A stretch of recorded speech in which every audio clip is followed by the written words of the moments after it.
Nearly 3 weeks after Elisa Lam went missing, a body has been found in a water tank on the roof of her hotel. Her body has only just been removed, so it is early. What we do know, it's a woman in her 20s. February 19th, 2013. Maintenance workers at the Cecil Hotel in downtown Los Angeles climbed to the rooftop to investigate complaints about the water guests had reported strange taste, discoloration, and low pressure for weeks. What they discovered inside one of the 4 large water tanks would become one of the most haunting mysteries in modern true crime history. The body of 21-year-old Elisa Lam had been floating in the tank for 19 days, and the questions surrounding her death would captivate millions around the world. Welcome back to Dark Crime Evidence. I'm your host, and today we're examining a case that has generated countless theories, documentaries, and debates across the internet. The death of Elisa Lam at Los Angeles' infamous Cecil Hotel. Before we begin, I want to remind our viewers that this video is for educational and documentary purposes only. We will be discussing a real person who lost their life, and we ask that you approach this case with respect and sensitivity. All information presented comes from official reports, court documents, and verified news sources. To understand this case, we first need to understand the location. The Cecil Hotel, built in 1924, sits at 640 South Main Street in downtown Los Angeles, an area that by the 1950s had become known as Skid Row. For decades, the Cecil developed a dark reputation. According to historical records, the hotel had been connected to numerous deaths, both suicides and homicides. Serial killer Richard Ramirez, known as the Night Stalker, reportedly stayed there in 1985. Another serial killer, Jack Unterweger, allegedly stayed at the Cecil in 1991 while in Los Angeles. By 2013, the hotel had attempted to rebrand part of its building as Stay on Main, a budget hostel for travelers. But the building's troubled history remained. Elisa Lam was a 21-year-old student from Vancouver, British Columbia. According to her family and friends, she was intelligent, creative, and passionate about fashion and travel. She maintained a blog called Ether Fields, where she wrote about her life, struggles, and aspirations.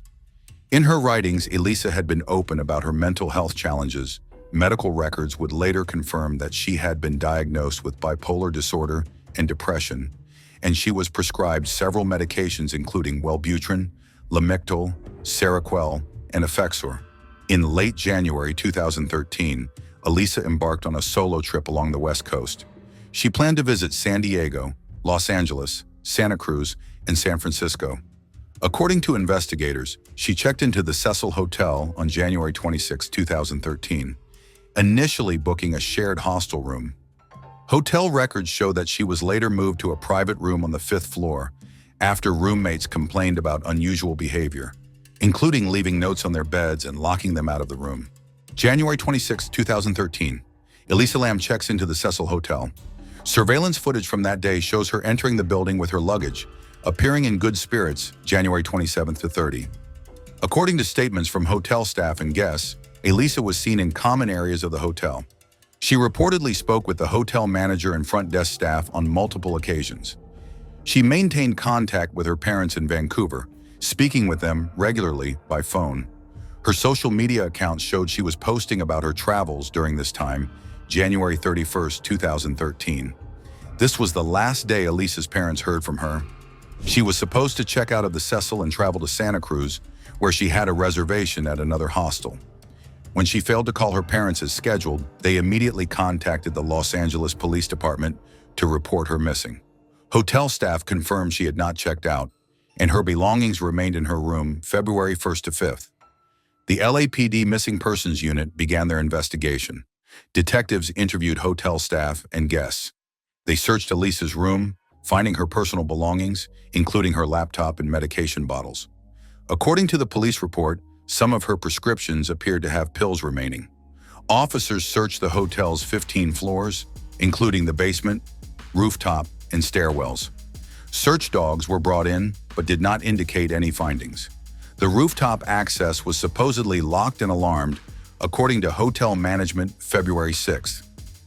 by the way the Los Angeles police are handling this, it's clear it's not just a case of missing tourists who wandered away. I spoke to the LAPD, and they were very clear that they do have some sort of evidence that it is possible that Ms. Lam is either hurt or in danger. There certainly are a number of things that do just really seem odd. In fact, they were describing it on the local news as an odd disappearance.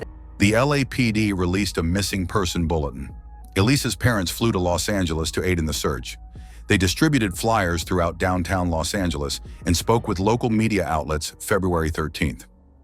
In an effort to generate leads, investigators released surveillance footage from the hotel's elevator, video that would become one of the most watched and analyzed pieces of evidence in true crime history. The 4-minute clip, time-stamped from the evening of January 31st, showed Elisa's final known movements inside the building. The video spread rapidly across the internet, generating intense speculation and countless theories February 14th to 18th. Despite the widespread attention from the surveillance footage, no substantial leads emerged. The search continued throughout the surrounding neighborhood. Volunteers joined Elisa's family in distributing flyers and searching nearby areas. February 19th, 2013. 19 days after Elisa was last seen, maintenance workers climbed to the hotel's rooftop to investigate ongoing water complaints from guests. They opened one of the 4 large water tanks and discovered Elisa's body floating inside. The elevator video remains the most scrutinized piece of evidence in this case. According to the timestamp, the footage was recorded on January 31st, around the time Elisa would have been expected to check out. The video shows Elisa entering the elevator alone. Over the next 4 minutes, her behavior appears increasingly unusual. In the footage, Elisa enters the elevator and presses multiple floor buttons. She then stands in the corner, appearing to wait. She steps toward the door several times, looking out into the hallway, then retreats back into the elevator. At one point, she appears to be pressing all of the elevator buttons. The elevator doors remain open throughout most of the video. Elisa steps partially out of the elevator, looks down the hallway in both directions, then re-enters. She makes hand gestures that some observers described as animated or agitated. She appears to be speaking, though there is no audio. Near the end of the clip, she exits the elevator and the doors finally close. The elevator then appears to function normally, stopping at several floors. Internet observers noted that Elisa's behavior seemed erratic and raised numerous questions. Some speculated about paranormal explanations or that she was being pursued. However, according to forensic psychiatrists who later reviewed the footage at the request of investigators, the behavior shown in the video was consistent with someone experiencing a manic episode or psychotic break, symptoms associated with untreated bipolar disorder. One of the central mysteries of the case involved how Elisa accessed the rooftop. According to hotel management's initial statements, the rooftop door was locked and connected to an alarm system that would alert staff if opened. However, investigators discovered inconsistencies with this claim. The LAPD report noted that while the rooftop door had a lock, the alarm system was not consistently armed or functional. During their investigation, detectives found that the door could be accessed from the 15th floor stairwell. Some hotel residents and long-term guests allegedly knew the door was often left unlocked or could be opened relatively easily. Fire safety regulations required that the door be openable from the inside for emergency egress. The rooftop itself was not truly secured. There was no fence preventing access to the water tanks. According to the maintenance workers' statements, the water tanks were large, cylindrical structures. Each tank had a hatch on top. The hatch on the tank where Elisa was found was not locked. It required only that someone climb the ladder attached to the tank's side and open it manually. The Los Angeles County Coroner's Office conducted a complete autopsy. According to the official report released on June 20, 2013, the cause of death was determined to be accidental drowning. The manner of death was listed as accident. The toxicology report showed that Elisa had only her prescribed medications in her system at the time of death. But notably, the levels were inconsistent with someone taking all medications as prescribed. Specifically, investigators noted that some of her psychiatric medications appeared to be at lower levels than expected, suggesting she may not have been taking them regularly or as directed. The autopsy found no evidence of physical trauma, sexual assault, or defensive wounds. There were no signs of struggle, The coroner noted abrasions on Elisa's extremities consistent with climbing into the tank. The report concluded that the physical evidence was consistent with someone who had climbed into the tank while alive and subsequently drowned. Investigators documented the conditions inside the water tank. The tank's opening was approximately 2 feet by 3 feet. Inside, the water level was approximately 8 to 10 feet deep when the body was discovered. The interior walls were smooth metal, making it extremely difficult, likely impossible, to climb out once inside. According to the maintenance crew's testimony, the hatch lid was found closed but not locked when they went to investigate. Some observers questioned how Elisa could have closed the heavy hatch lid behind her after entering the tank. However, investigators noted that the lid's design and the water tank's position meant that gravity could cause the lid to close on its own, particularly if it was not secured in an open position. The question of how long someone could survive in the tank was addressed by the coroner. Based on water temperature and other factors, investigators concluded that death would have occurred relatively quickly after entry, likely within hours. The investigation revealed important context about Elisa's mental state in the days before her death. According to statements from hotel staff and guests, Elisa's behavior had become increasingly erratic during her stay. Her former roommates in the hostel section reported that she left notes for them with unclear messages. The hotel manager stated that Elisa had visited the front desk multiple times with unusual complaints or concerns. According to police interviews, some guests reported seeing her in the lobby, appearing agitated or speaking to herself. Medical experts consulted on the case noted that bipolar disorder, when not properly managed with medication, can lead to manic episodes characterized by impulsivity, poor judgment, reduced need for sleep, and in severe cases, psychotic features. The evidence suggesting that Elisa may not have been consistently taking her prescribed medications was considered significant by investigators.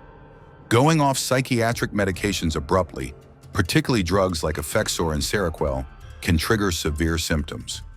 Mental health professionals who have reviewed the case materials have offered insights into what may have occurred. Dr. Michael Wellner, a forensic psychiatrist, stated in media interviews that the elevator footage was consistent with someone experiencing a psychiatric emergency. He noted that the hand gestures, the checking of the hallway, and the prolonged time in the elevator could indicate paranoid thinking or hallucinations, symptoms that can occur during a severe manic episode. The prevailing theory among investigators and medical examiners is that Elisa experienced a manic episode, possibly exacerbated by not taking her medications as prescribed or by the stress of solo travel.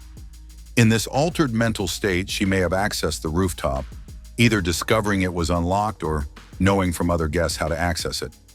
Once on the roof, according to this theory, she climbed into the water tank, possibly believing she was hiding, escaping from perceived threats, or due to impaired judgment about the danger. Once inside, she would have been unable to exit, leading to her death by drowning. Alternative theories have circulated online.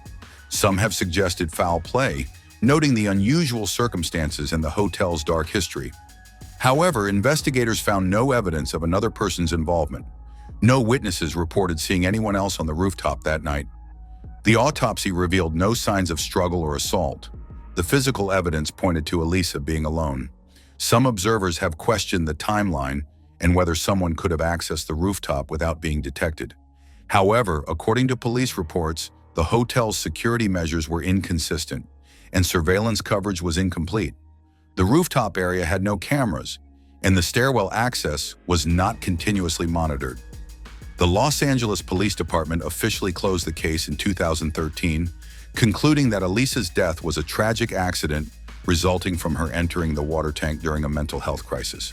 The death of Elisa Lam remains a case that demonstrates the complexity of mental health emergencies and the tragic outcomes that can occur when someone is in crisis. While many questions surrounded the case initially, the investigation ultimately revealed a heartbreaking story of a young woman whose mental illness led to a fatal decision. The surveillance footage that captivated millions was not evidence of paranormal activity or foul play. It was documentation of someone in severe psychological distress. The mystery of the rooftop access was resolved through the discovery that the hotel's security measures were not as robust as initially claimed. The question of how she entered the tank was answered through physical evidence and expert analysis. What remains is the profound sadness of a life cut short. Elisa Lam was a young woman with dreams, creativity, and her whole life ahead of her. Her struggle with mental illness, unfortunately, ended in tragedy. This case serves as a reminder of the importance of mental health treatment, the dangers of discontinuing prescribed medications without medical supervision, and the vulnerability individuals can face when experiencing psychiatric emergencies alone. The Cecil Hotel has since been closed and is undergoing renovation. The building stands as a reminder of this case and many others connected to its history. For Elisa's family, friends, and those who have followed this case, the questions have been answered, but the loss remains immeasurable. Thank you for watching this episode of Dark Crime Evidence. This case has generated countless theories over the years, but we wanted to present the facts as determined by the official investigation and medical examination. If you or someone you know is struggling with mental health issues, please reach out for help. Resources are available through the National Alliance on Mental Illness and the 988 Suicide and Crisis Lifeline. We want to extend our deepest respect to Elisa Lam's family and loved ones. Our thoughts remain with them. If you found this video informative, please consider leaving a like and subscribing to our channel for more in-depth true crime analysis. Share your respectful thoughts in the comments below. But please remember that this involves a real person and a real family who experienced a devastating loss. Until next time, stay safe and remember, all suspects are presumed innocent until proven guilty in a court of law.